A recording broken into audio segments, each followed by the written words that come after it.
Hello, and welcome to another exciting episode of the Literary Lutheran Reads the Book of Concord. This is the reading for Friday, where we will continue going through the First Commandment. I hope you enjoyed this video as I have enjoyed doing them for you. Let us begin. See here you have the meaning of the true honor and worship of God, which pleases God and which he commands under penalty of eternal wrath. The heart knows no other comfort or confidence than in him. It must not allow itself to be torn from him. But for him it must risk and disregard everything upon earth. On the other hand, you can easily see and sense how the world practices only false worship and idolatry. For no people have ever been so corrupt that they did not begin and continue some divine worship. Everyone has set up as his special God whatever he looked to for blessings, help, and comfort. For example, the heathen who put their trust in power and dominion elevated Jupiter as the supreme god. Others who were bent on riches, happiness, or pleasure, and a life of ease elevated Hercules, Mercury, Venus, or other gods. Pregnant women elevated Diana or Lucina, and so on. So everyone made his god that interest to which his heart was inclined. So even in the mind of the heathen, to have a god means to trust and believe. But their error is this: their trust is false and wrong. For their trust is not placed in the only God, beside whom there is truly no God in heaven or upon earth, Isaiah chapter 44, verse 6. Therefore, the heathen really make their self-invented notions and dreams of God an idol. Ultimately, they put their trust in that which is nothing. So it is with all idolatry. For it happens not merely by erecting an image and worshiping it, but rather it happens in the heart. For the heart stands gaping at someone else. It seeks help and consolation from creatures, saints, or devils. It neither cares for God nor looks to him for anything better than to believe that he is willing to help. The heart does not believe that whatever good it experiences comes from God.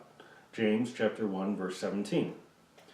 Beside this, there is also a false worship and extreme idolatry which we have practiced up to now. This is also still common in the world. All churchly orders are founded on it. It concerns a conscience alone, which seeks help, consolation, and salvation in its own works. This conscience imagines it can wrestle heaven away from God and thinks about how many requests it has made, how often it has fasted, celebrated Mass, and so on. Upon such things it depends and boasts as though unwilling to receive anything from God as a gift, for it wants to earn or merit heaven with abundant works. The conscience acts as though God must serve us and is our debtor, and we are his liege lords. What is this but reducing God to an idol, indeed an apple god, and elevating and regarding ourselves as God? But this point is a little too clever and is not for young pupils. Let the following point be made to the simple. Then they may well note and remember the meaning of this commandment.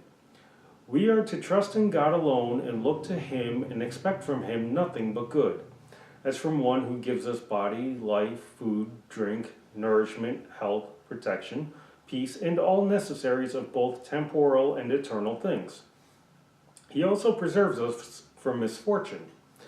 And if any evil befall us, he delivers and rescues us. So it is God alone, as has been said well enough, from whom we receive all good and by whom we are delivered from all evil. So I think we Germans from ancient times name God, more elegantly and appropriately than any other language, from the word good. It is as though he were an eternal fountain that gushes forth abundantly nothing but what is good, and from that fountain flows forth all that is and is called good. Even though we experience much good from other people, whatever we receive by God's command or arrangement is all received from God. For our parents and all rulers and everyone else, with respect to his neighbor, have received from God the command that they should do us all kinds of good. So we receive these blessings not from them, but through them from God. For creatures are only the hands, channels, and means by which God gives us all things. So he gives to the mother breasts and milk to offer to her child, and he gives corn and all kinds of produce from the earth for nourishment. Psalm 104, verses 27 to 28, Psalm 147, verses 8 to 9. None of these blessings could be produced by any creature of itself. So no one should expect to take or give anything except what God has commanded. Then it may be acknowledged as God's gift, and thanks may be rendered to him for it, as this commandment requires. For this reason also, the ways we receive good gifts through creatures are not to be rejected, nor should we arrogantly seek other ways and means than what God has commanded. For that would not be receiving from God, but seeking for ourselves. Let everyone then see to it that he values this commandment great and high above all things. Do not regard it as a joke, and examine your heart diligently. 2 Corinthians chapter 13, verse 5, and you will find out whether it clings to God alone or not. If you have a heart that can expect of him nothing but what is good, especially in need and distress, and a heart that also renounces and forsakes everything that is not God, then you have the only true God. If, on the contrary, your heart clings to anything else from which it expects more good and help than from God, and if your heart does not take refuge in him but flees from him when in trouble, then you have an idol, another God. God will not have this commandment thrown to the winds. He will most strictly enforce it. In order that this may be known, he has added A, a terrible threat, and B, a beautiful, comforting promise.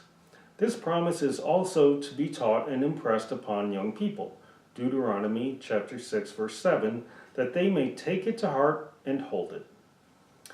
Thank you for watching this episode of the Literary Lutheran Reads the Book of Concord. I hope you're enjoying watching them as much as I am enjoying reading them for you. If you wish to purchase a copy of the Book of Concord, you may do so by going to www.concordiapublishinghouse.net. Thank you for watching, and God bless.